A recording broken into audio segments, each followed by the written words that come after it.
involved were your parents in the journey of you choosing a university that you wanted to go to? If you're going to go to Ottawa, we're all going to come with you. Do we need our parents to hold our hands? That's that's what I want to know. I think we do need it.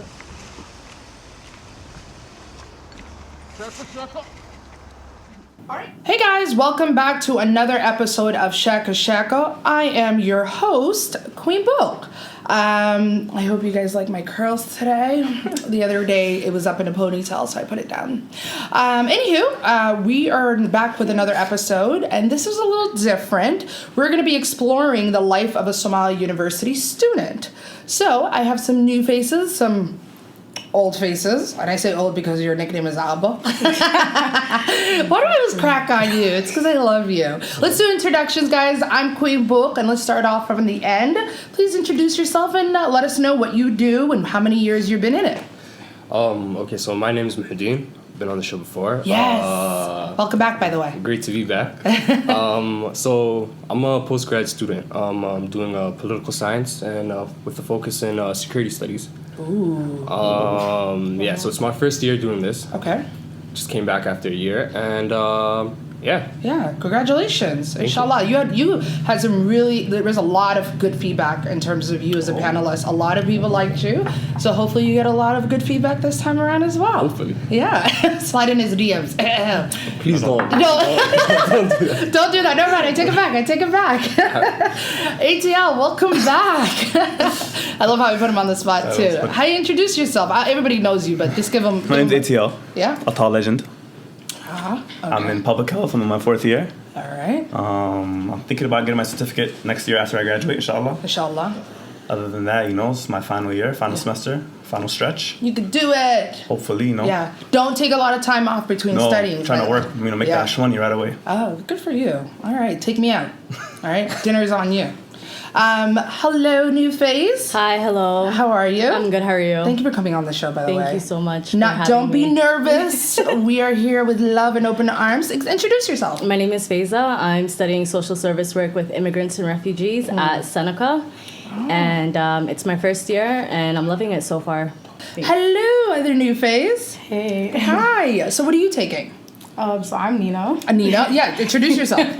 I'm taking early childhood studies at Ryerson, and I'm in my 2nd year. Aw, second year newbie. You'll be done before you know it, I promise. Hopefully. Yes, bit by bit. ATL, how involved were your parents in the journey of you choosing a university that you wanted to go to? They were involved. My dad was really involved himself specifically because he's really educated himself, so he knows the ropes. So I kind of had that advantage over a lot of other people. So but generations changed, obviously. Yeah. But because he knew what to do and what was going on, so he told me he would help me pick university. First of all, he didn't even know what my passion was.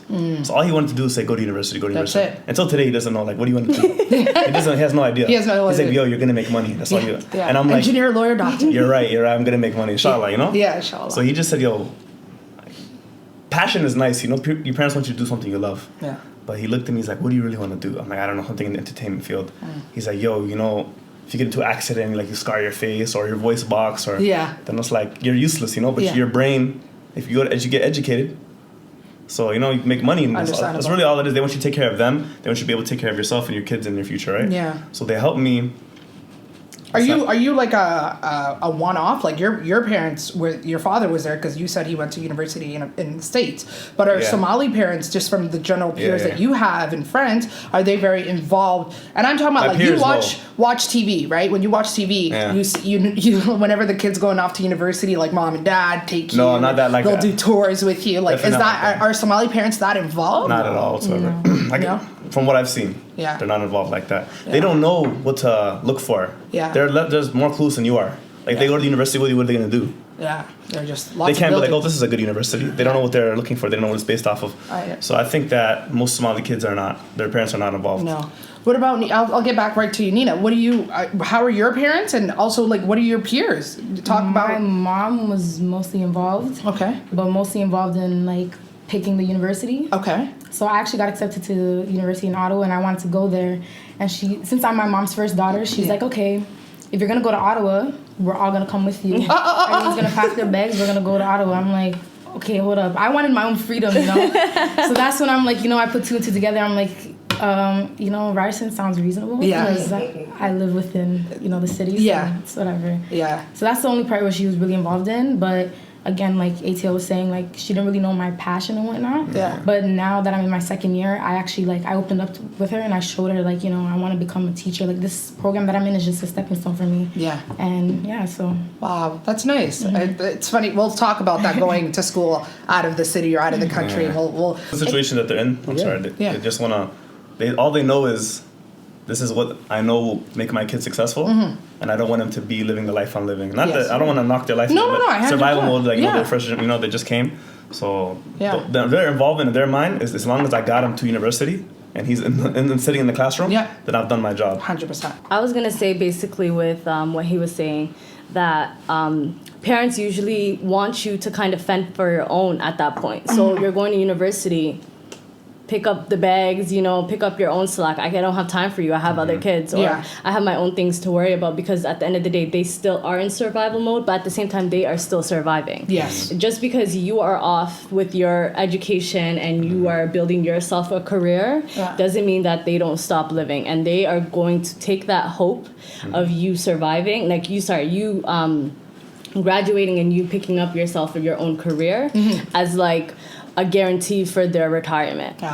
Do they think they really think? I mean, I just thought about it now.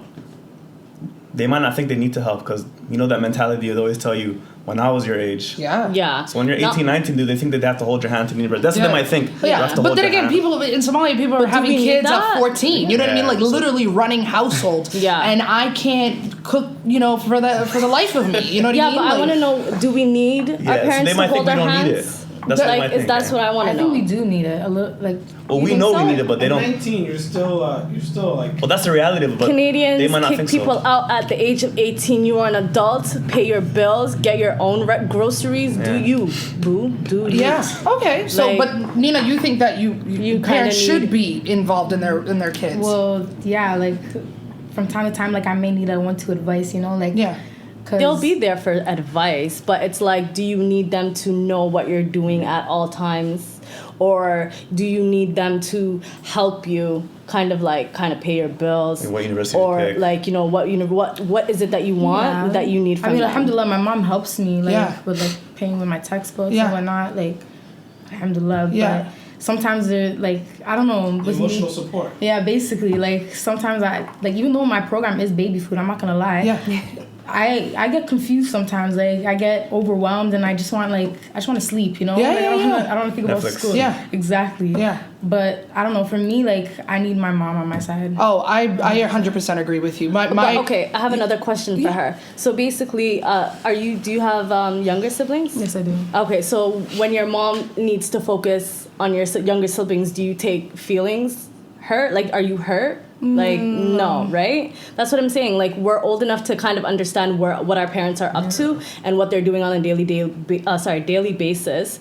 So it's not going to be like, I'm not going to be hurt by the fact that you are not like aware of what I'm doing, but just know that there will be a future between me and you, and our future together is what I'm working on. So you can figure out with the rest of the kids what you want to do. Yeah, but you also have an older sister, you said. Yeah. So you not lean on your, and you said it earlier. I actually do lean on my sister. Yeah. She's another moral support. But she also said that she's the only girl, or the first the oldest girl. The first girl. So Yeah. you don't have a sister that is right. Yeah. So it's completely different. Okay, I kind of get that. Yeah, right. And I completely understand where you're coming from too. But I'm telling you right now that I went to university a little older, and my mother and father I would cry day and night, and I was working full time on top of that. So the amount of times that I was either hospitalized or mentally breaking down or you name it, and my parents were constantly, you can die at the university, you're not quitting. You're not quitting. And I needed that. I needed somebody to constantly tell me that, because I was like, I'm out. Like, I'm a kid. Peace. Like, what is this? What is this C I got? I studied all night, right? Yeah. So after a while, you feel like life is against you, but you need that support. But you have your sister. Yeah, I do. Right? So, mashallah, I completely understand that. So let's talk about the ratio. This is the ratio of Somali girls in university versus the ratio of Somali guys. Can I go first?